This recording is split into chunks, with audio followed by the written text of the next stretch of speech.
You're listening to a Canadian Movie Crew production.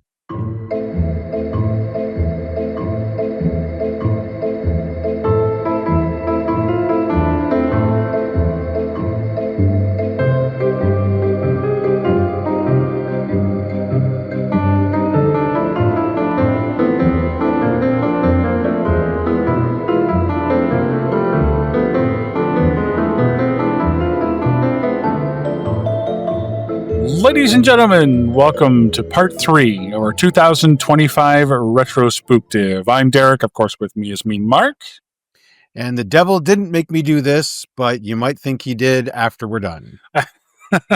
Just kidding. I have no idea what I just was saying just then, but I wanted to incorporate the title of the movie. Yeah, for sure. Today we're taking a look at The Conjuring, The Devil Made Me Do It, the third in the series. Like I said in the last show, I thought I'd heard that this one was different, and it is. So I thought that I might like it. And I didn't. This movie series is becoming very frustrating. But anyway, your initial... No, by all means. Well, frustrating is definitely your initial thought, but... Well, I'm torn. Because Vera Farmiga and Patrick Wilson are doing such a great job. Yeah. But because they're doing such a great job, I hate their characters. And I know it's only because they're portraying these people, but the movie is portraying these people as if they're heroes. Correction. Superheroes. Yeah, thank you. Superheroes. And when you look up the real story, they're not. You mean when you find the real story behind the story? Yeah. The wrong podcast. No, but shameless plug for our 300th episode going on right now, and or is it? Couldn't resist. Always the pitch man. What are your thoughts, Mark? Yeah, I got to echo your sentiment there. Like, okay, I'll read my first note. Okay. And I think it speaks to what you were just saying as well. I said, oh, look, it's a kid again. They open the movie with a chyron that says the kid is only 8 years old. Well, we just saw 2 other movies with kids being friggin' tortured and possessed and thrown all over rooms and goodness knows what else. Well, we all saw it, right? Yeah. Well, what makes this kid so special? Why was it made to be a big deal? Why, like poor kid for sure, but they play it off like this time it's personal of the horror movie franchise. Oh no, this time it's a kid. Well, it's been a kid the whole time. It's always been kids been getting the raw end of these deals in every single one of these movies. I don't know why he was only 8 years old. Well, okay, so was the girl in the first one. She was what, 10? Oh well, she should have known better. I don't. Yeah. What are you saying? What are you saying by saying he was only 8? Again, don't mistake me. 8-year-olds shouldn't have to go through this, but don't open your movie making it sound like this is the first time. Like it was just a bunch of adults getting thrown around rooms and now it's a kid. No. It's always been kids, American kids, British kids, back to American kids. Like these poor kids are getting friggin' beat up and thrown around in these movies. Yeah.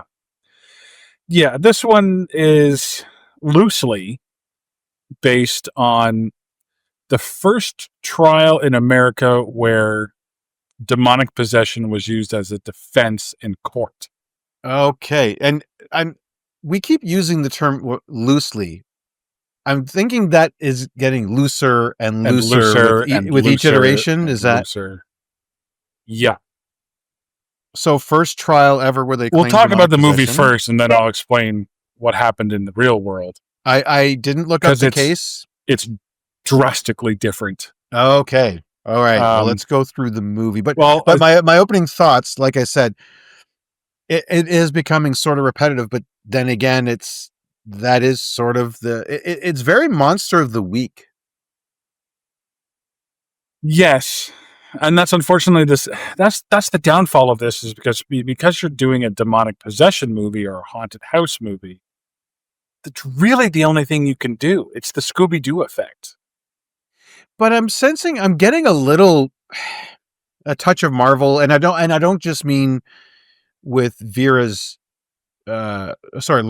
superpowers.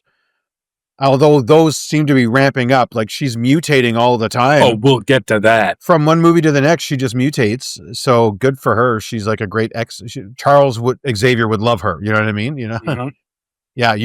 She would instantly have tenure at his school without even being a student there. But what I'm talking about is like now like this one, it felt very like she's this witch lady is like the Thanos now, or like there's some, you know what I mean? Like there's some overarching, like it's almost like they had to have a showdown between the ladies, like to an arch nemesis to her. And then, and friggin' Patrick Wilson, he sits out a lot of this, or sits in, or sits out. He's got a cane, you know, like, I guess now, if I'm not mistaken, you did mention before the character, the person, because it's a person that it's based on. He was an actual human being. Did have a heart attack at some point during their tenure as a I believe so, demonologist. yes. Is that right? Like this, like that part they put into the movie because it happened to the dude. Like he survived a heart attack. Yes. Yeah. Whether it happened in the throes of an exorcism, well, No. I don't know, but no, probably not. Yeah. So this movie actually has a cold open. And it was, you talked about this 8-year-old David Glatzel, who is possessed, and they're reading prayers or something from the Bible to him, and then they decide to take a break. Yeah, because you can do that in an exorcism. Yeah. Okay. All right, folks. Let's take an hour for lunch. Yeah. Like, does the demon go to its own catering services that, you know, and then good guys go to theirs? Like, is it almost like an intermission in a hockey game? Like, you each go to your own dressing room. You got 15, chill out, grab some water, huddle up. You know what I mean? Yeah. Talk about the next move, you know, your next plays. And at this point, we're in Brookfield, Connecticut, and the demon comes back and makes a play. And again, I don't understand what the demon wants. We find out later the MO for the demon, or in this case, for the witch. Yeah, but really... Even that gets confusing, but we'll get to that. So honestly, you're right. I didn't even really think about it. But now I think about it, I don't really know what the villain wants. And I've said it before and I'll say it again. A good villain, at least know what they want. Yeah. And what they want is somewhat understandable to a degree. It is explained later and we'll get to it, but it still muddies up the water because then it asks more questions than provides answers. But yeah, and that shouldn't be happening in your like third act. As for right now, so David is the 8-year-old. His older sister is dating Arnie. His older sister is Debbie. His older sister is dating Arnie, who, in the middle of this possession attack, invokes the demon to leave David and come into him. Yeah, he does make a kind of a brave sacrifice. Yeah, right. It's not even his. Is it his? It's not his little brother, is it? It's his girlfriend's brother. It's his girlfriend's little brother. Yeah. Yeah. Right off the bat, until the young lady climbs into bed with this young man in the next scene, I thought it was just a family. Like this was the older brother looking out for the kid brother, and there's a sister there. Well, Arnie takes David up to bed during the break of this exorcism, which why would you take him to bed? Because you're taking a break, whatever. And David, in a brilliant way of doing exposition, turns to Arnie and says, "When are you going to ask my sister to marry you?" Oh, I missed that. I think I was writing my little rant about how why was the kid so special rant. I was busy writing that. My bad. Yeah. So that's how you know that's the thing. So he takes time. And when the demon switches from David to Arnie, that's when Ed suffers his first heart attack. I thought it was started by the kid, because the kid basically almost punches him in the heart. Like He's doing kind of almost like kind of. it's like a kung fu claw move. Like I'm going to rip out your heart. Yeah. And but somehow he hit with enough force or something like that to start But the him demon off. is like, oh, I'm going to hurt your heart, and hits him in the chest. And that basically the demon causes the heart attack. Yeah. That's what we're supposed to glean from this. So a month later, Ed wakes up in the hospital. It's a whole month he's in a coma? After a heart attack, apparently. You know what? I'm sure my first one's coming, but I've never suffered a heart attack. I know people who have. I know they didn't Yeah. take a month to recover. I It's know usually hours. Yeah, the last guy that I knew that had one, he came into work the next day and said he's taking a month off, but he didn't do it from a coma. He just came in and said, I had a heart attack yesterday. I probably should need some time off work. You know? Yeah. And during that month, the demon lay dormant. Oh, yeah. Yeah. Oh, well, hey, Ed's on the DL. I got like the demon is season's over? Yeah, no, the demon's just getting used to his new surroundings, I guess. He's got to shop for fittings. He's got to buy new sofa bed. He's got to settle in. You know what? I'm going to say it. Demon sort of wakes up with a girlfriend all of a sudden. I don't know. Maybe I would take some time too. I don't know. Yeah. I don't know. I've never been a demon, you know? So Arnie begins hallucinating, seeing demons or other things that aren't there. He sees people as evil creatures that are coming to hurt him. So he, in a trance of demonic possession, stabs his landlord and boss 22 times. Yeah, this is also confusing because do those two live at this animal shelter? They lived above the animal shelter. Yeah, see, for free.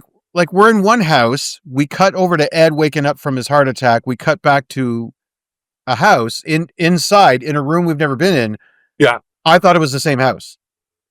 You would, because this movie's not competent. Maybe I wasn't paying attention during the establishing shots, or maybe they just sucked, or maybe they weren't even there. Yeah, going from one house to the next, but you know what I mean? Because you figure, like she's not exactly a middle-aged woman that moved out 10 years ago with her boyfriend. This is a young lady who could still be living at home with her parents and has a boyfriend. Yeah, she's that young. I don't assume she and the boyfriend have a place above an animal shelter and the parents and David, the little kid, are all of a sudden just gone from the movie. No, why would But it turns out the parents and David are gone from the movie. Pretty much, yeah. Like, I don't think we see them again. I think they're in the cold open, that's it. Yeah, they're just in the cold open. They're referred to, but... Oh, sure, yes. Of course, that inciting incident... David is. Yeah, of course, but, like, he gets, again, the kid gets the shit kicked out of him. But he gets to leave the movie, though. He doesn't have to sleep in the living room like everyone else did. Yeah. So there's that, at least, you know. I have a couple of notes here. During the exorcism, they're waiting for the priest to arrive, and the priest pulls up in a taxi, gets out of the taxi, looks up at the big house, and then you get sort of the reverse shot from behind the priest as the priest slowly walks up to the house. I'm like, obvious homage is obvious to The Exorcist. Okay, I thought so too. I was going to say that, but I didn't want to get it wrong. Turns out my instinct. So this was the oh shoot, what's the actor's name? The older European gentleman from the second one or later. Not Jürgen Prochnow. Did I get that right? Because there's young Rocky boxing priest in that, and then there's from The Exorcist, you mean? Yes, his older mentor guy. Yes, Jürgen Prochnow. That I think we get a Skarsgård playing later. Yeah. The initial writing said that they were brought in to document the exorcism, and I noticed I wrote down for being called to quote unquote document the exorcism. They sure are doing a lot. Oh yeah. Yeah, they are running the show. And they're videoing it too. Yeah. which I'm going to call back to. So, fast forward to Arnie killing the landlord, which they say this is the first murder in the town's 193-year history. And I wrote down, "Don't worry, you're in America. More shootings are coming." Yeah. Topical. Resetting that counter to 0. Don't bother. It's all right. Days without incident. You made don't put up that sign. You got a nice high number once. Yeah, that's about all you're going to get. Just write it down in the record books because it's not going to. It's a good one. It's impressive. So he kills Arnie and he's caught by police and he's walking down the street and he, just as the police come up to him, he undemifies because his eyes turn normal. Yeah. And he's covered in blood and they take him in. And this is where the defense attorney, the defense attorney's like, "Oh, okay, Warrens, Ed and Lorraine, what should we do? What should I do as a practiced, educated lawyer? You tell me what my defense should be." And they're like, "Obviously, demonic possession, devil made him do it." Duh. And you're like, "Oh, I don't know if that'll work." No, it'll work. Oh, okay. And then so she stands up in court. So says reason of insanity due to demonic possession. And this is the first case in American murder trial where this was used as a defense. And Your Honor, I point you to litigation between the case of the state of California versus no one. Yeah.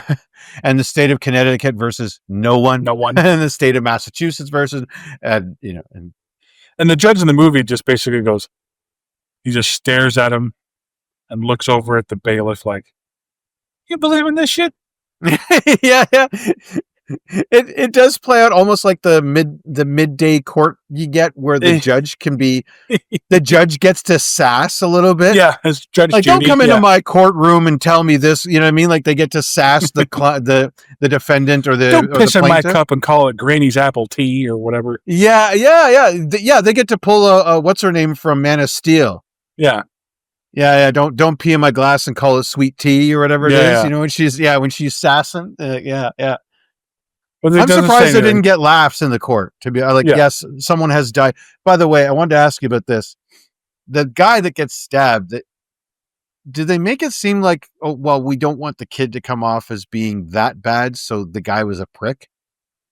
Little handsy with the girlfriend.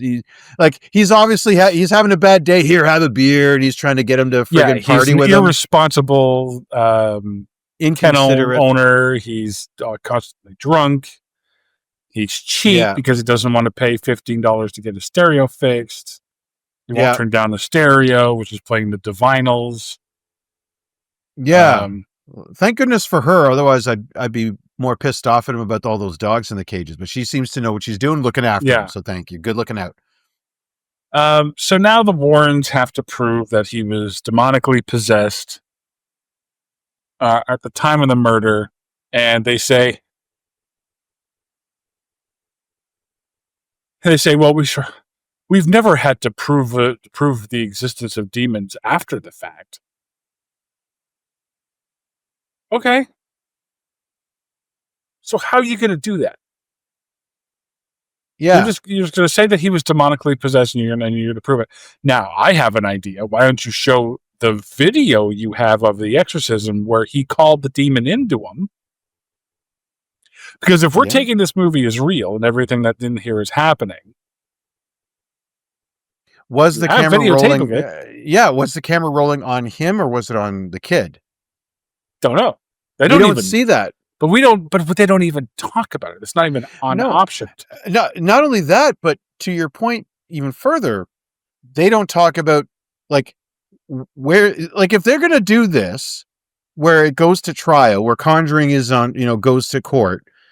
Why aren't they playing audio and video from the last two movies where they recorded audio and video of similar type stuff to prove to the court that this is indeed possible? Like, it feels like they would have to defend their entire careers in court, which could be some compelling storytelling. If you have a defense attorney, a prosecutor as basically as the antagonist who's trying to chop him down, and they are now bringing the People's Exhibit A, Exhibit B, and then we get to this current case, and we can watch the footage, we can listen to the tapes, we can use flashback to show what happened that day.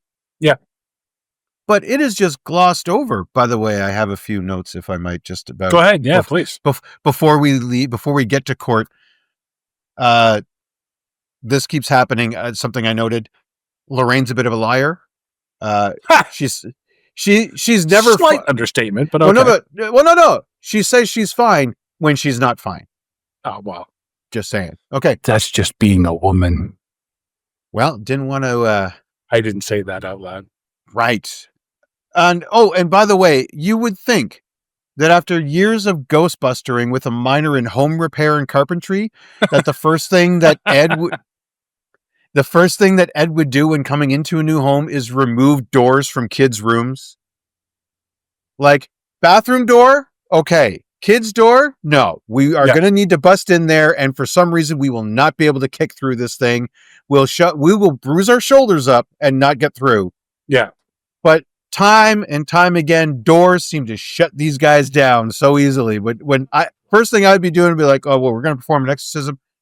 Okay, ma'am, I'm just going to, because you can take them off the hinges with a screwdriver and a hammer. I'm just going to set it over here. Believe me, it's going to save me from kicking it down later. So I would take every door off. Even the bathroom, I'd just hang a curtain. Let's just get some tastefully hung towels or curtains, Yep. Just we are now a beaded curtain household. That's all I'm saying. Yeah, there's your privacy.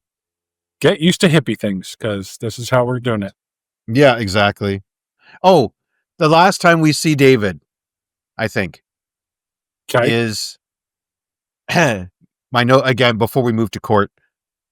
Nothing like having a barbecue after a tough exorcism, eh?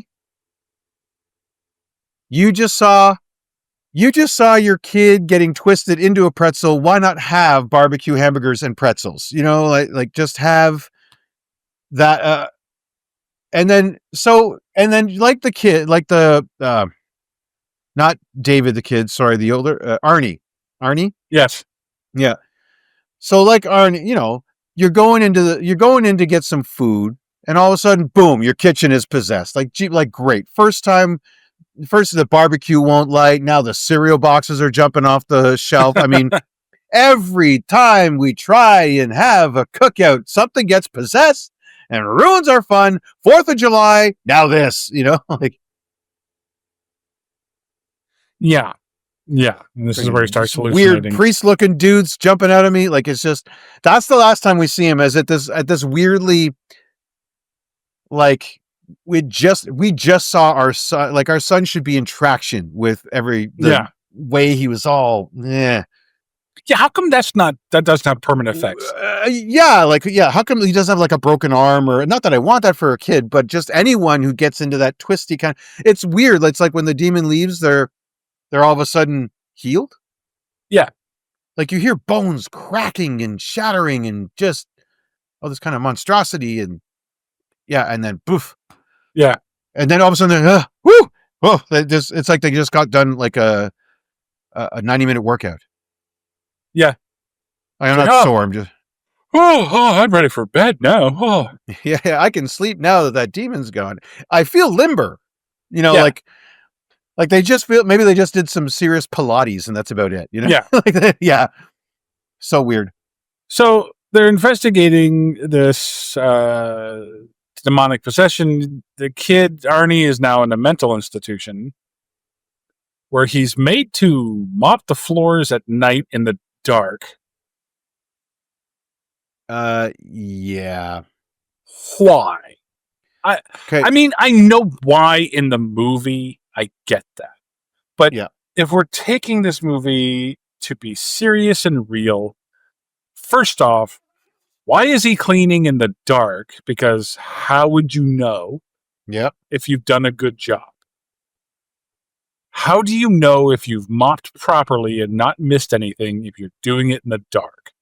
Okay, It's dark because everyone else in the room is sleeping because there's 4 other beds, right? Yeah.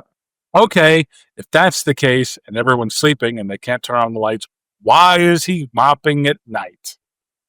Exactly. How does he know that's bucket water and not the piss from the guy in the bed that he's mopping But around? why? Why? Why? This movie series is infuriating me for 2 reasons, and this is one of them. People are constantly going into dark rooms for no reason other than to make the movie scary. Which, Yeah.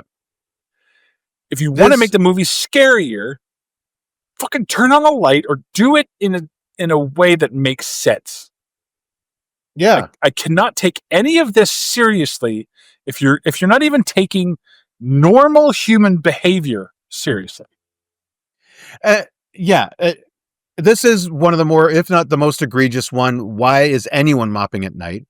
Yeah. Also, this kid ostensibly is a death row inmate. If I'm on death row, I'm not working. No. What are you going to do? Kill me? Yeah. Ugh. What have you got over me? When my mom went into hospice and into hospice for she was dying of lung cancer, she started smoking again. I'm like, really? You're smoking it? She's like, what am I going to do? Get cancer again? I'm like, huh? Good point. Wow. Okay. She goes, at least this gives me a little bit of pleasure. I'm like, huh? Okay. Yeah, good point. Okay. I'd let her go outside. So, You know what? You know what? Hey, listen, if it's liver cancer that gets me, and not saying this works for everybody, but towards the end, I'd probably have a beer. yeah, you might as well. If nothing else fails, I'm like, all right, well, serve them up. Let's go. I mean, face facts here. But again, working at night. But yeah, Like why the guy, not? it's the infirmary. These poor bastards have probably just got shanked or worse, and they're just trying to recover. And they got some kid just knocking over buckets all night. Like, who's getting any sleep? Is this some sort of torture for the other guys? Well, and that's the thing is, like, later on in the movie, they sedate Arnie, right? Because he's having these demonic possessions. So they sedate him, which puts him to sleep. So are the other guys sedated? And if they are sedated, turn on the fucking light. So yeah, he can see his job. Why'd you sedate Arnie? Is it because the night crew's coming in to clean up? Like, It's fuck. so infuriating. And we're not even done with this in this movie because this keeps fucking happening. Like, you go to the hospitals at night.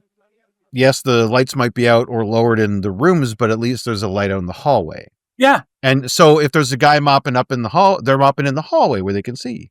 And the other thing is in a room behind what I assume to be plexiglass, there's another room with a nurse, who I assume is a nurse, and she has a PA system. And he stops doing it or something. He stops mopping or something, and she gets over the PA system over a loudspeaker and says, "Hey, get back to work." So obviously the sleeping people are not a problem because you're not worried about waking them up if you're yelling at this guy over a loud PA system. Yeah, this is so weird. I could spend hours ranting about this, but I can't because we got to get going. This is not even close to the real story. It's funny. We are past a bunch of my other notes, but it's okay. Oh, go ahead if you have. Ed gets seated for the movie. Beehive Farmiga. Okay, sure. Said, okay, buddy, you don't get to carry your girlfriend over the threshold of your parents' place. This is when I thought, see, I told you, I thought that they were still at home. Kid, you're killing me with shoes on the waterbed. Oh. And then all of a sudden, Lorraine let her hair grow. Oh, and I put construction skills activate when he's looking underneath he looks where the water damage was. Yeah. They're like, this ain't no water damage. Hey, what you... see a problem here. You got some evil totems in your crawl space. The nasty little things. They slime up your floors real good. I don't know what to tell you about that. That's gonna cost you. Yeah, listen. First of all, we got to get some ammonia on this right away. That stuff ain't cheap. You got your totem removal fee. You got the deconstruction fee. Plus, of course, you got shipping and handling and I'm going to have to charge you for my time. Plus, there's a certain level of risk here. So that's going to be a premium. Even totem. This Evil ain't going to totem. be cheap. You might want to call you back. That's all I'm That's saying. right. That's right. We're talking evil totem removal is not something you just do every day. Yeah. Okay. Now this is 1981, so this is probably going to cost you $200-$300. Whoa, hey, $200-$300. Oh, I could do it myself for $50. Hey, Fuck, I got $20 Tony. I'll do anything for $20.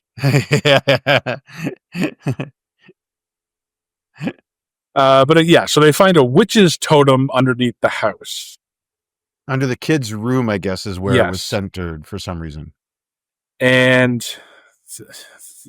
let's get to it because, okay. A witch's totem is an object used to curse somebody.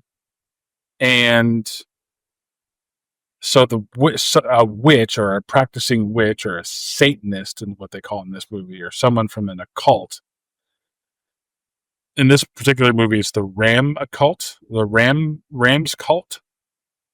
Looking that up, the Ram cult. So they intentionally left the totem, resulting in a curse. That led to David and eventually Arnie's possession. So while they're looking into this, they discover the story of Katie Lincoln, who also stabbed her friend 22 times, same amount of times as Arnie did, in a town 150 miles away. So they go there, and this is where Lorraine gets to prove that she's psychic to the police department. And this is the other infuriating part of this movie, is how they continually just the movie just worships Vera Farmiga as a psychic. This series, which was about them, this couple, and now we get you're right. It's been about Ed and Lorraine. Then it's like Ed supporting Lorraine. Oh, we hear the meet cute about how Ed and Lorraine met. She divulged she had superpowers. He accepted her. He believes in that stuff anyway, so he's her first fan, I guess, and married her. And now this one, now Ed is just, get the fuck out the way, Ed. You stay in your wheelchair. You got your cane. Yeah. We'll get back to you later. Yeah, what's with that, by the way? Because I don't know too many people who have had one heart attack and immediately invalid. I guess it depends on the severity, but I think partially a stroke. But again, it's like stroke. I don't know. I'm not a doctor, but at the same time, maybe usually I don't know. If someone needs a cane, there's also like if I say need a cane for my left side, well, now my left leg doesn't work that well. That's why I need a cane. Yeah. Like something happened during the heart, and now I've lost, some use of it, which is why I'm compensating. But Ed just gets to like, we're going to see later in the end of the movie, all of a sudden he's got, he just hulks out. Well, he's demon possessed at that point. Spoiler. Oh, that's right. And apparently demons for some reason just cure you while they're using you. Oh, yeah. And even afterwards, apparently. Yeah. Twist you up like Wolverine a pretzel powers. and you're fine. Yeah. I guess, yeah. So they go up to this other town in Danvers, Massachusetts. Sorry, before we continue, the worship part, though, you were getting into. I do want you to finish that. Well, please. And that's where this comes in, because they're like, well, we're psychic investigators and blah, blah, blah. And the police are like, psychic? There's no such thing as a psychic. Fucking prove it. Because that's what cops would do. Because Ed and Lorraine want to see the case files, and they're like, no, we're not letting you see the case files. You tell us what you know, and we'll go on our way with our own investigation. Because they still haven't found the body of the girl, of Katie Lincoln, who was the killer. They still haven't found her body. Yeah. And they've been looking and looking and looking and looking. They can't find it. You tell us what you know so that we can find the body, and maybe we'll tell you a little bit about what we. And they're like, no, fair exchange. Give us the whole case file of yours. And then, okay, and then she's, well, let me prove to you that I'm psychic. So the guy goes in and gets 3 pieces of evidence from the case, lays it out, and says, okay, which one's the murder weapon? And she immediately picks the right murder weapon. So then there's like, okay, well, and what's more ridiculous about this is while they're in the room, you can see in the background through the window, there are tons of other cops just staring. And oh my God, is she going to pick she picked the right one. Oh my God, this is real. She's really psychic. And I'm like, come on. You might have one or two at most that may think that way. They're not going to overly show it on their face. And it sure as to hell is not going to be a dozen guys all the same way. A dozen guys, and I'm pretty sure I saw one of those guys slip another guy a $5. Yeah. There was a bet. They had a bet down, the two of them. I bet she doesn't get it. I bet she does. Boom, $5. Yeah. Yeah. Which in 81, that's like $50. Yeah. And so they're driving up to the thing. It's like, okay, well, if you really are psychic, then you can tell me where this body is. So they're driving out and they're talking and they're like, you don't believe me, do you? It's like, no, I really don't. I believe in things. By the way, you missed your turn. Okay. Oh, she knows where the turnoff is to get to the body. Okay. And then she's walking through the forest and she's seeing what Katie saw and she's acting it out because now she's live streaming this whole thing. Yeah, that's a great way to put it. And so she's going through and she's stabbing and blah, blah, blah. And she almost falls off the cliff. And the demon pulls her off the cliff, why? Like she runs to the cliff because that's where Katie jumped off or whatever. And that's where the body is. She's in the reservoir. Which they say they've already drained twice and didn't find anything, but now since the fucking pretty girl fucking said no point there, then all of a sudden they find the body right away. Okay. Yeah, what happened before? Yeah. Well, no, they said they dredged it, which like that doesn't mean they dumped all the water out and then. Well, okay, but they searched it. They dredged it, but I guess But my whole thing is, as I'm watching this, I'm like, okay, in this movie she has psychic powers. Let's go with that. In the real world, if you were watching this, if you were the cop and she was acting all crazy, running through the forest, oh my God, Katie, blah, blah, blah, and reliving the murder as she's claiming that would you not think she's nuts? Or guilty? Like she was the one that committed the murder? The only way she would know this much detail is if she was there. There is that, yeah. Right? And the criminal returns to the scene of the crime, cooks up this wild story, walks the cop back through. Now I'm the person who helped you find the body, who had nothing to do with it at all. Yeah. I just happen to know every single thing that happened, exactly where she fell, at what point she was down on her knees for a second and back up again and running this away and whatever. Yeah. Like, the pessimist in me would be like, okay, there's only one way that she knows all this. Yeah. Right. But, and it's just frustrating because this is leading. If people go to see this movie and don't do their own research, they don't realize this movie is glamorizing psychics helping police. Yeah. Police forces. And in reality, none, never, nada, not a single time has a psychic helped in a positive way any kind of investigation, murder, kidnapping, otherwise. Never. And all it's done is wasted time, wasted resources, and wasted money that could have been better spent investigating the actual crime. Yeah. And this one is now glorifying it and making her out like she's fucking Superman. And everyone else is the idiot for not having just taken her at face value. Yeah. Yeah. Like Ed and Lorraine are having a chuckle at how this guy is not believing her. It's like, yeah, okay, well, she's never seen this before, and Yeah. people shouldn't be able to do what she's doing. By the way, if she could do all that, why isn't she doing that full time? Do you know? Yeah. Well, she As is.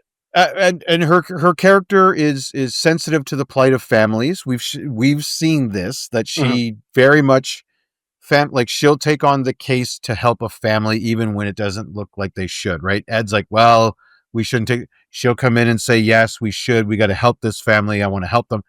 She's done that at least twice. Well, How many more? actually, Theoretically, she's more like, no, I don't think we should go, and then Ed makes her go. no, but it's always the family that turns her around. Yeah. She sees the pictures of them at the beach, or she sees this poor British lady who's like a single parent down on her luck. Yeah. Who needs, you know what I mean? Like, she has a big heart. Well, how many more families could she at least put at ease, knowing, If this was real, yeah. Again, in the world of this movie where she can do this kind of stuff, why isn't she helping more parents find their children? Yeah. As this, someone who cares about right? She's just sitting back doing her lecture series. Meanwhile, there's kids missing all over the United States. Yeah. Like, is that their driving games? One there, They just like to play the license plate game. No, instead of that. One there. It's called One There, Yeah. So this is where, so they go back, and now there's a totem underneath Ed's room? No, in his office. In his office, because these flowers have been delivered after the 2 days before. They realize that, so he starts seeing things. Yeah. And they meet up with a priest who basically gives us the rules and says, well, the occultists use these totems to curse people. And they would make a deal with the devil where they have to provide either their soul or force people to cause 3 murders. Very specific. It's like the lover, the child, the lover, and the man of God. Yes. Representing purity, love, and faith, the 3 things the devil hates the most, which is the tenets of Christianity or God. Yeah. Okay, so this is where we get into it. Ask more questions than answers. So, child, lover, man of God. Man of God is Ed. They clearly state that because he's a very, very faithful man, right? Yeah. He's the man of God, obviously. Okay. Because in most of these movies, he's the last man of God standing. Yes. The other priests get on the injury list very early in the movie, or they just can't make it. Like, they don't show up. Yeah. So we have lover and child. Yes. Left. We have 3 people who have now been possessed. You have Katie, who has actually done the murder. So she's done. So that one counts. Okay. We have David the kid, and Arnie the guy. Yeah. My assumption was that Arnie is the lover, right? Yes, because very obviously his relationship with Debbie is blah, blah, blah, blah, blah, blah, blah. Okay. But the only reason he was possessed was because he pulled the demon out of David. Who would be the child. Mm-hmm. Okay. What's Katie? Well, she's not a man of faith as far as the movie tells us. We know that's it. Yeah. Because at the climax of the movie, the devil's trying to take 2 at a time because they already have one out of Katie. Right? There has to be a murder or a death resulting from the possession. Yeah. According to this movie. And I'm fucking guessing at this point. Yeah.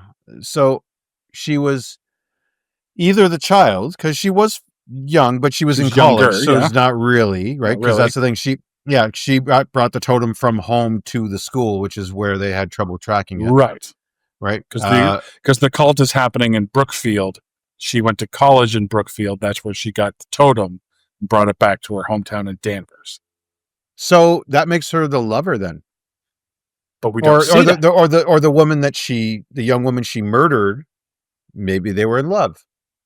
Okay, so it was a budding lesbian relationship? Because I didn't get that. I got that they were friends. Well, not the child and not the man of faith. That's what I'm saying. That's what I'm saying. It's all that's left is the lover. It can't be the child because she wasn't a child, and the child was David, and that one went into Arnie. But then Arnie then becomes the lover, because the whole thing about him becomes him and Debbie, and their love story gets played up, and he's basically playing the part of the lover. So that means that that Katie would have had to have been the child, but she was college age, or the writers wrote themselves into a corner and didn't think about it. Yeah, that the three requirements. It's like they came up later. Yeah, it came up later, near the end of the second act. But they already had the whole Katie story written and down, where this young woman killed her bestie. Yeah, and ran away over a cliff or something. Yeah. And did it have to be suicide? Was that it? No, she stabbed her friend 22 times, which was the killing that the devil needed. Yeah. And then probably the devil possessed her to kill herself to just cover the tracks, I guess. I get, yeah. So I guess. So the devil wouldn't have to go on trial, I guess. Yeah, which is odd because it's clearly been shown that they can just leave. Because that's what happens with Arnie. He stabs that guy 22 times and then leaves. So because they have Arnie read Bible verses and be around the holy symbols and whatnot. Yeah, because the demon leaves after the murder, but then it comes back. Well, it's like I think it has to do with the witch's casting power. Once it summons for a specific task. Right. And then it leaves once the task is complete. Right, because we do see that there is a witch that is lighting a pentagram and blah, blah, blah. And she's now commanding Arnie to do certain killings. She's also starting to command Ed to do certain killings. But Lorraine can now also live Skype into her, so they can have a two-way conversation. Yeah. But Lorraine can't possess other people, but she can. I was like, what the hell is going on? They get to force time like Ray and Kylo Ren. Thank you. That's exactly what I thought it was. Yeah, and just like Ray and Kylo Ren are able to affect each other's environments remotely. Yes. Right? He grabs the beads from her and has them in his room. And then she's able to hand him a lightsaber later, that kind of stuff. Yeah, so they can affect each other. But now, just think of how close they were, though, in the cold open, because you would have had a kid murdering, which would take away his purity. Yes. And he would have murdered. No, right. No. But in the eyes of the demons or the caster, you have an innocent committing a crime, like the ultimate crime, some might say, right, against God would be to murder one of his children. Right? So that corrupts the child, so no longer innocent. And then he would have gotten the man of faith in one move. And then, so the next stop would have been the girlfriend, I think, had David been allowed to continue, either Arnie or the girlfriend, what's her name? Debbie? Arnie or Debbie might have been next on the hit list. So then you have the kid, an innocent, committing a double homicide and taking out the man of God and the lover at the same time. Well, that's what also is frustrating too, because you need a man of God, and that becomes Ed. But had they not gotten involved, who would have been the man of God? I guess it would have been a random person. But here's my thing: the woman that's ultimately doing this, the woman that's ultimately evil, the cultist, is the other priest Kastner, who is a local priest. Ah, yes, Denethor from Lord of the Rings. John Noble is the actor's name. He is a priest that was investigating what the cult was doing back a few years prior. He was investigating what they were doing and blah blah blah. And he he takes the Warrens down into his little shop of horrors, basically his own museum of culty shit. Yeah. And Lorraine has the balls to say, do you think that having she chastises him? Oh, you shouldn't keep all of these evil possessions. It's not safe. He's like, well, it's better here than off the street, which is exactly what Ed and Lorraine said in the first movie. And now it's being sent back to him. But then Lorraine looks at him like, oh, you don't know what you're talking about. And I'm like, oh, so you think it's that evil possessions should be destroyed, do you? Oh, you think it's dangerous to keep evil shit around in your own house? Huh. Fascinating. I gotta admit, I didn't see that scene played that way. You fucking hypocrite. That honestly, I saw that played as tongue-in-cheek. They turn it on Ed and Lorraine now. They're the ones suggesting that it's not safe to have them. Tongue-in-cheek, you have the same thing. Like, and they even called it out earlier where they said, okay, well, we'll, like, they're talking to the lawyer. They said, okay, why don't you come out to our place for dinner? We'll introduce you to Annabelle. And if you still think demonic possession is a bad call. And then the next scene, we see the lawyer shaken, just completely, there's a snake in my boots. You know what I mean? Like, yeah. So she obviously went to the little house of horrors, met Annabelle, was terrified by it. And now this is your defense attorney, by the way. Yeah. You wrecked her, but yeah, your intelligent, well-schooled lawyer now believes in demonic possession. Okay. Yeah. But I saw it more as tongue in cheek where the old priest basically, it's almost like he justifies Ed's decision. Right? He gets to parrot back the same thing that Ed.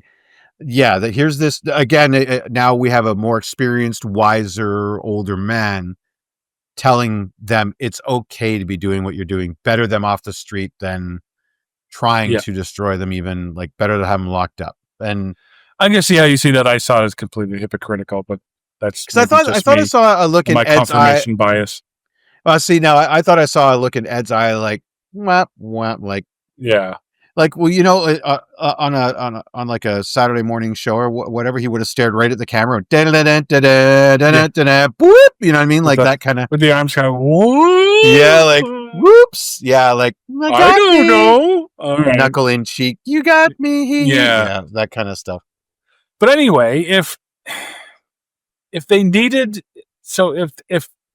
but the witch is this priest's daughter. So the witch that's doing all of this is the daughter of this priest who, of course, wanted to basically scare his daughter.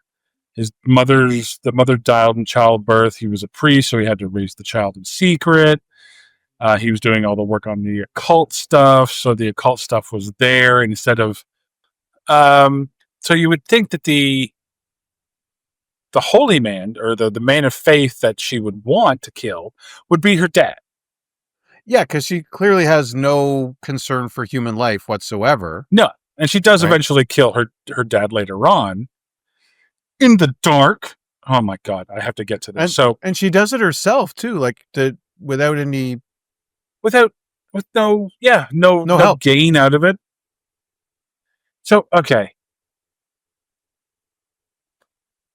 So they're trying to figure out the case. They're working on the case, and there's still demonic possession. This is old hat. If you've seen the movies before, this happens. Blah blah blah blah. Let's get to the good stuff. So Lorraine says, "Well, I'm going to go. We have the Book of Answers, but we can't read it because it's in Latin or whatever." Yeah. And the one guy says, "Oh, my Latin is a little rusty." Oh, everyone's Latin is a little rusty. Yeah. No one reads Latin. It's a dead language. Shut up. Yeah. I hate it in movies when people do that. Oh, I can't. This ancient Sumerian's a little rusty, but this appears to be a curse. My Egyptian Sanskrit is yeah. Oh my caveman to English dictionary is a little torn up, but let me see if I can read this. Yeah. I think they made that joke. Perfectly reads it. Like, I think James Spader did that joke in Stargate. You know what I mean? Back in the 80s. Like, I think my ancient Sanskrit, it's rusty, but I think here's what it's saying. Friggin' he's snapping wise to friggin' Kurt Russell over there. Meanwhile, these two jokers are trying to do it in their demon movie, you know? Yeah. So Lorraine goes to Kastner to have this book translated.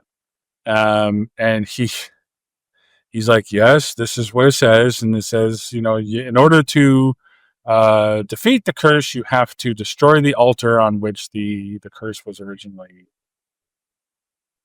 chanted. Sorry. Performed. Conjured.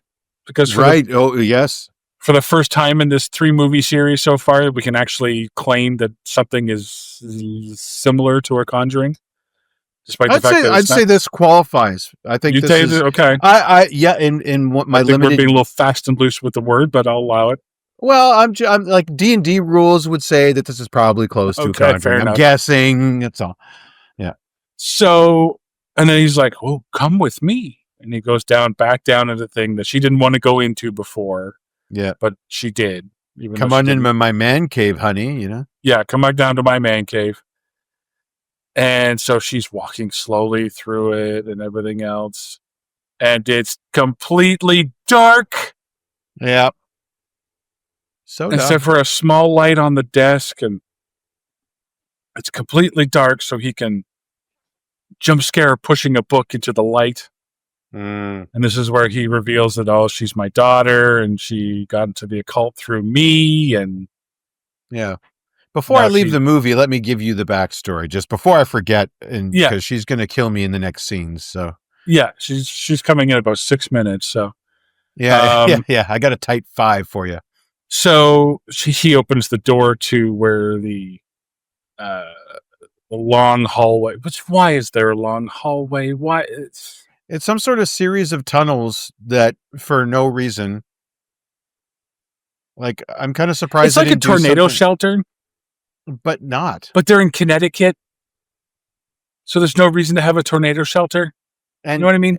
Yeah. We're on the fucking coast. Like, I'm surprised they didn't say it was like, part of the Underground Railroad or something like that. And they're right by first of all, the outside of this place is gorgeous. I love this house with the little river and the little thing beside it, the little tiny waterfall. Like, location. Now you're ruined it with a bunch of rat tunnels underneath it. Yeah.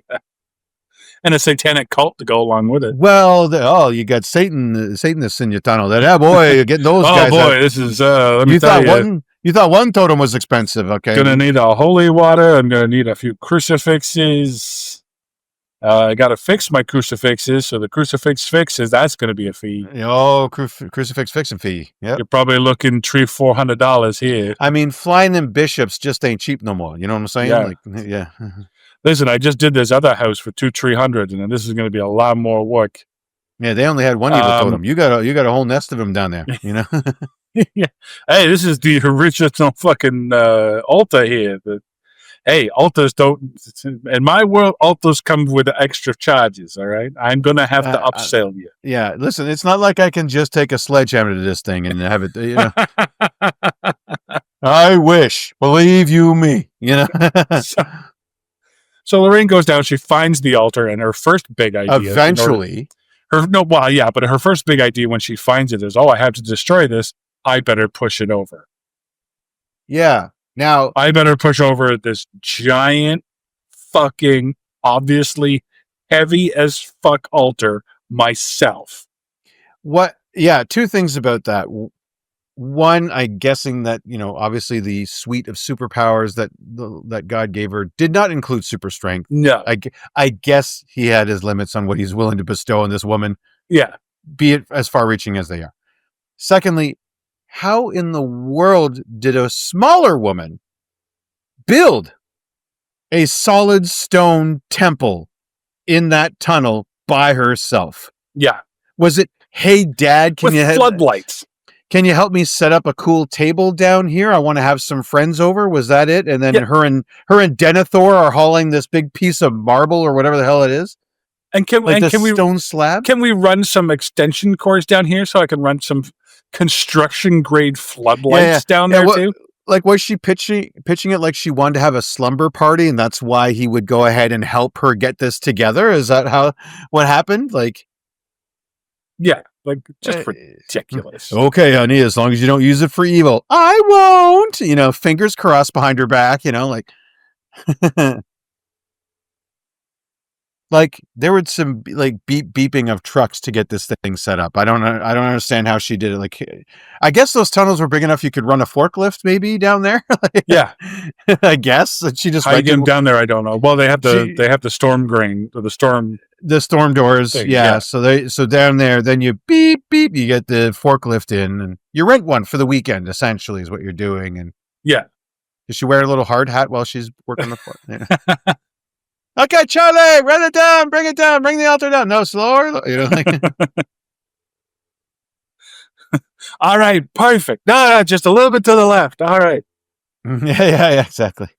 No, we leave it. We got to go. We got this skull thing over on the other side of town. We got to, I got to go. So, all right. So Ed's coming in for the save, but he eventually gets possessed. The daughter kills the priest by slicing his neck open, but she transports too. She can teleport. Her superpower suite is pretty good. Teleportation's not bad. She can nightcrawler her way around town there. That's pretty cool. Okay, so Ed comes in for the save, but right as he's coming in, he's got a sledgehammer that he uses to get open the grates, and he comes down, and then she dually possesses Arnie in the hospital to float and grab a piece of glass. Oh my God, this fucking scene. So he's going all demon possessed, and there's another priest there, a local priest that's helping them. And he's saying the Our Father over and over again. And it's so funny because he was completely sedated, but they had stopped the sedation medication, so he was going to wake up. And so he wakes up and starts, he does the whole demon possession. He's rolling all over the place. He's just flipping out. He's bouncing all over the place. And Debbie turns to the priest and goes, "It's time to start." And the priest is like, "Now?" Me? I'm like, yes, fucking now. Do you not see that he's fucking demoning out here? Like, and she's like, "Yes, now." And he's like, "Our Father art in heaven." What were you waiting for? Is the demon like, "Hang on, just give me 5 minutes. I got to stretch real quick, and then you can start." Like, were you waiting for his head to do a 360? Like, what? Start vomiting shit? Like, yeah. So that's going on at the same time. The daughter, the witch possessed Ed, and Ed is now going after Lorraine. But you know what? Ed's fine. He just had a heart attack and needs a cane to get around, but he could pick up that sledge and go to work on that grate, might I add. Yeah. Before the possession. Yeah. And we also see they left his pills at home. Oh my God. Okay. Yeah, that's a runner. Yeah. Was it nitrogen? I think it is. They do under the tongue. Nitro. It's supposed to be. Yeah. But then so Ed and Lorraine come together, and he's about to kill Lorraine, except that she is saved by power of love. Of course. Because she's super awesome, powerful, awesome, fantastic. She can override the demon possession just by the power of love. See, this is that's the thing. She didn't. Ed had to. Oh, right? Yeah. Well, all she did was look into my eyes. You're still in there. Come back out and blah blah blah. But this surprised me that it didn't go the one step further and have her do something super to the witch to fight back or to push her back, or you know what I mean, like just saying, "Oh, fight it." They've been doing that throughout the whole series. Like the mom will plead to the kid, listen to my voice or whatever, right? Like that was disappointing considering how much they built up Lorraine's character, that I thought she was going to be able to get into the witch's mind and do stuff to kind of set her off her game, make her release control of Ed. I thought it was going to. I was looking forward to a superpower battle, and we got close. I thought we were going that way too. We got close. There's the one point where the witch has Lorraine on the ground. She's got a knife to her eye, or close to it, and Lorraine looks through the witch's eye to see that beside her is a rock that she could reach, and then smacks her up the side of the head. No blood, might I add. No. With a jaggedy rock. Kind of disappointing there. I thought we would get a "you made me bleed my own blood," kind of thing. A little Nelson Muntz there. Yeah. Yeah, I thought we would get something like, or get the old lick, lick the blood and go, good one. Okay, game recognized game. Okay. No. You want to fight, do you? Okay. Oh, I see. This is how we're playing. Yeah, I thought we were getting. That's the thing. I mean, we've got Vera Farmiga against a skinnier older woman. KD Lang, like more gaunt. You know what I mean? Like a gaunter. KD Lang, yeah. Go ahead. Sure. Yeah. Taller, I think. What it looks like. But yeah. But basically anti-Lorraine. Yeah. Right. I thought this was going to be. She's the nega Lorraine. Yeah. Yeah. Yeah. Exactly. I thought this was going to be more of a tete-a-tete, or more of a. This is the, Iron Man versus Iron Monger. This is Hulk versus Red Hulk. This is, Yeah. It's. So you jumped too far down. I guess so. But I jumped where I thought they were leading me. Yeah, that's true. Yep. But no, Ed just, he snaps out of it with the power of love, takes the sledgehammer, destroys the altar, and then the devil comes to claim the soul, which is the witch, because she wasn't able to, which I guess there was a time frame, I guess. Like, why 3 years ago, Katie counts? Yeah. But why wait 3? This is another thing we touched on in the last episode. What are the rules of demon possession? Like, why are you allowed so much time? And then as soon as somebody breaks your curse, you're not allowed to make another curse? You only get 3 curses to deal with, and that's it? You know what? I wonder if the demon had something to do with the altar being set up. Maybe it was him and his teamsters.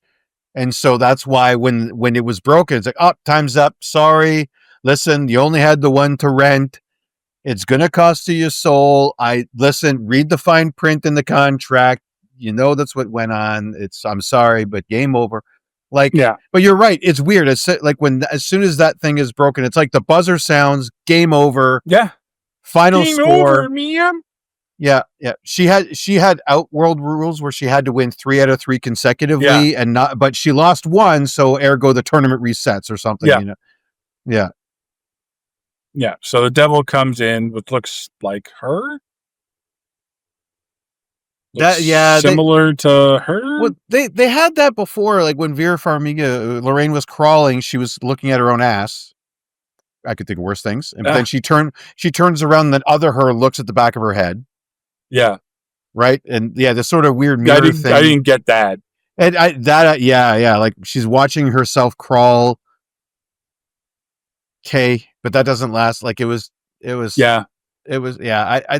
They just were running out of ideas. It was Ray Skywalker in a hall full of mirrors, and one episode. That was better. It meant something, and I can't believe I'm saying that. Okay. Well, yeah, but no, not as much. This means less.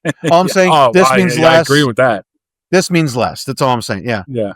But they, like, first of all, they could have had fun with that. Like, they do the snap thing like Ray does, and see if the other lady's hands up on the, doing the mirror thing. Yeah.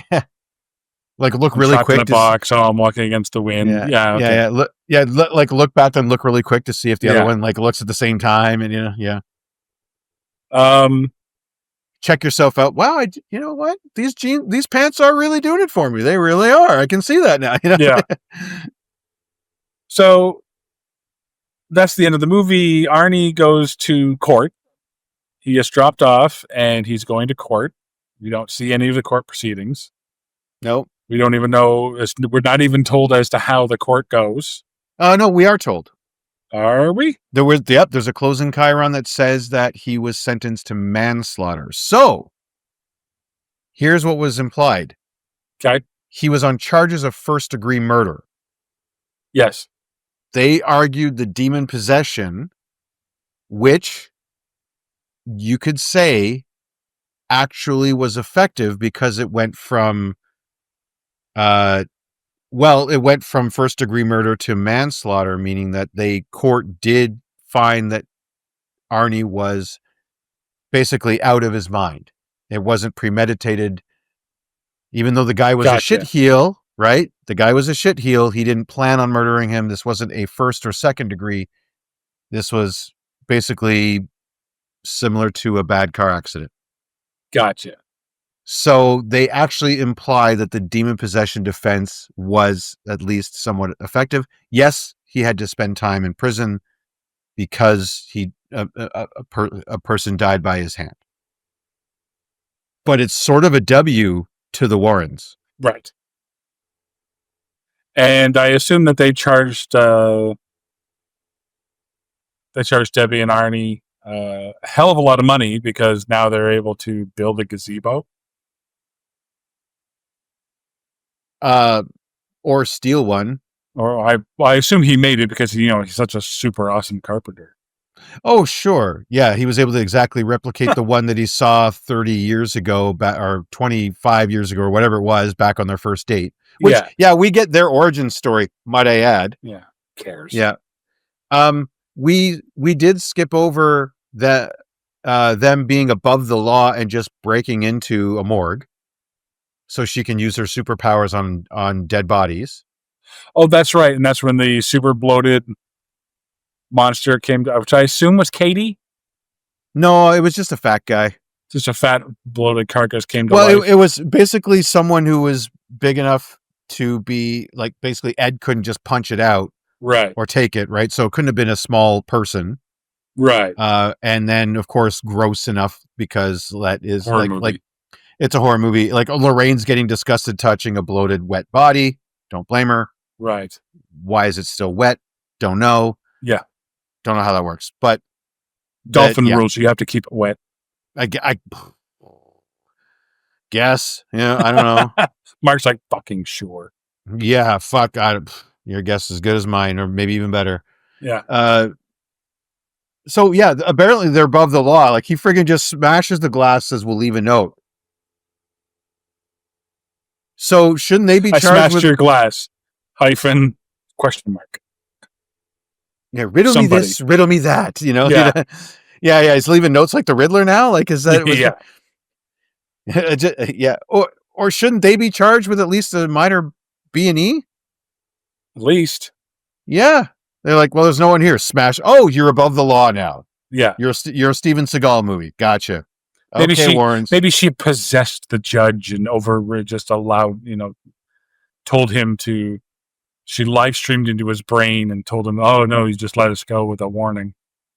Maybe when the cops showed up to question. Yeah. Oh, you left this note here. That was children. Yeah. Oh, Jedi mind trick. Yeah.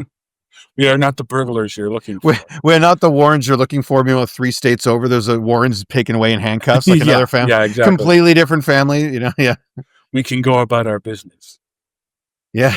Move along. It's our house. It's our house. You move along. Okay, I'll move along. Can I go back to a scene? Sure. Okay. Only because I spent some time on notes, so I would like to go ahead. My favorite scene is another one of these ones that doesn't make sense. Okay. So we are remembering the year is 1981. Yes. Okay. Let's just keep that in mind. This is right after they finished, when they finally find, the body of the young college student whose name I'm not going to remember. And Katie. I don't care. That's her. Thank you. I'll forget it later. Kate, when they find, excuse me, Kate, hang on. Need a little bit of water here. I'm going to go on this little rant. So the deal was, find Katie's body. Maybe we'll help you out. So Lorraine does all of her parlor tricks. She finds Katie. And this is one of my favorite things. It has happened in other movies, but I think it's hilarious because I was thinking about it. The cop goes, well, yeah, looks like, we had dredged this lake before, but we never found anything. but we found her now. He goes, let me know where you're staying and I'll have those case files sent over. Yes. Then he walks away. So this is my version of the scene. Let me know where you're staying and I'll have those case files sent over. Not right now, mind you, because I have to walk away dramatically, but at some later point, you'll have to find a phone or send a note with another officer to let me know where you're staying. I mean, you could just blurt it out right now so I would know and you wouldn't have to do anything later because I'm sure you know where you're staying. But again, the dramatic walk away, I just have to do it. And off he goes. Good point. It's 1981. It's not like text me your address or drop me a pin where you're staying. They're right there. We're staying at the Vermont or the whatever, the hotel on St. James. I'm just naming them. You don't have that information already. Like you haven't already taken down their information. Okay, where are you staying? They had the whole car ride. You would think, where are you staying? What's your hotel room like? You know what I mean? No, they were too busy jaw-jacking him to get all that info out. Now he's like, you think I'm going to stick around while you tell me where you're staying? Fuck that. I'm going to walk away now. I'm going to make it work for you. You know, I like to have to do that. For some reason, it hit me. I'm like, this is 1981. He's right there. We're staying at the Belmont. We're staying at the Super 8. Whatever. Like, they've been there for days. They know where they're staying. It's so dumb for him to just walk away. We're staying at the Tower of Terror, actually. We thought it was appropriate. Yeah, we're staying at this little place in Amityville. Yeah. We're over at the Bates. We're at the Bates Motel. The Bates Motel. Lovely people running it. Just salt of the earth. Yeah. Apparently, it's owned by a young man and his mother. Mm-hmm. So, how nice. How quaint. Yeah. And once all is said and done, this will be how I end it. We have the Warrens coming out of a basement of a house that isn't theirs. Yep. With both residents dead. 2 dead people. Yep. And the devil made them do it? Well, actually, 1 dead priest. Yeah. Well, I guess the body of the girl was still there. Yeah. Yeah. The body is still. Yeah. So the 2 residents. We have a broken lock on the outside. Yep. 2 dead residents on the inside. Good point. Fucking point. We have a whole bunch of smashed inside with fingerprints firmly from Mr. Warren. Yep, on the sledgehammer at least. On the sledge. Her fingerprints are all over the place where she tried to shove over the altar. Yep. All they're missing, the only thing that could get them off, her fingerprints are not on the knife. The daughters are. Okay. So at best, the daughter killed the dad, they killed the daughter. Yeah. Because there's no one else around to say what happened, but there's 2 dead bodies in a house that isn't theirs, so it wasn't self-defense on the Warrens' part. How did that courtroom go? Yeah, that never happened. No. I'll tell you how the initial, the real court of Arnie went. Yes. So the trial took place in Connecticut Super Court in Danbury, beginning on October 28th, 1981. On October 19th? 28th. I'm sorry. Did you say October 28th? Yes. Okay. Wow. So right close to Halloween.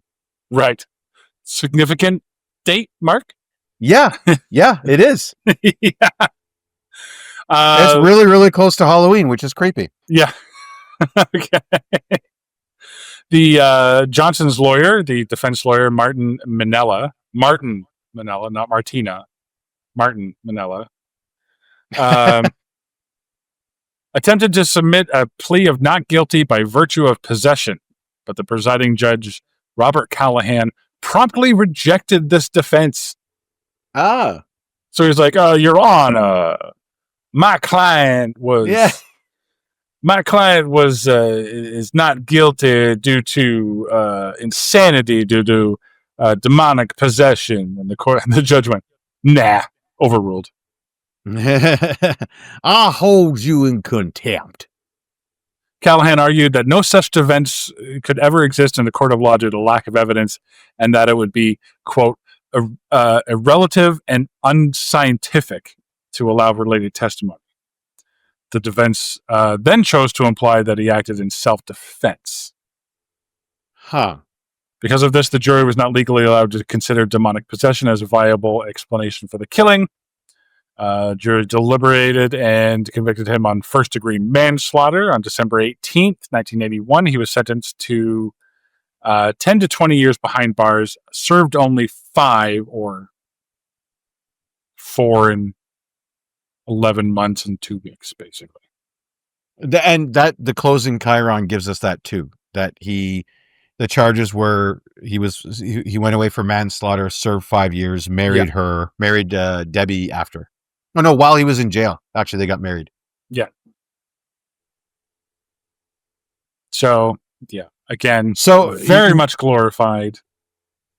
Yeah, well, and very that's much exaggerated. And now I know why they didn't get into the court proceedings, like why this wasn't an episode of LA Law, essentially, or CS. Well, not CSI, but pick your legal show, whatever. Doesn't matter. There's like 100 of them.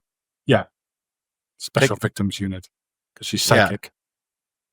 Yeah, go outside, pick up a blade of grass, throw it into the wind. It'll land on a law show. That's all I'm saying. Yeah, yeah.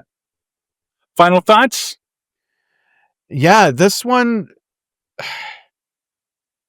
See, I don't know. The first one was okay. I want to say this is worse. It's just bad for different reasons. Yeah, I agree. Although it might be worse. I think our chat with it has made me think of it in a worse light because of because now we're getting into like it being used as a legal defense, and people are just making decisions when they're not possessed that don't make sense. Like, tell me where you're staying, but not right now. Or, hey kid, it's midnight, grab a mop. Like that kind of, like just stuff that it's like, I'll suspend my disbelief when the wind picks up and the Latin starts coming out. Okay, we're in a superpower fight. Okay, right? This is Cap picking up the shield, ready to go. But, Yeah,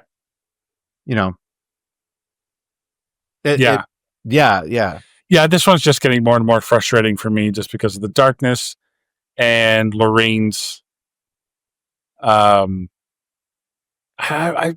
find that she keeps adding to her powers, and everything she says becomes law because she said it. Yeah, you know what I mean. Yeah, and that's I can do the things I do.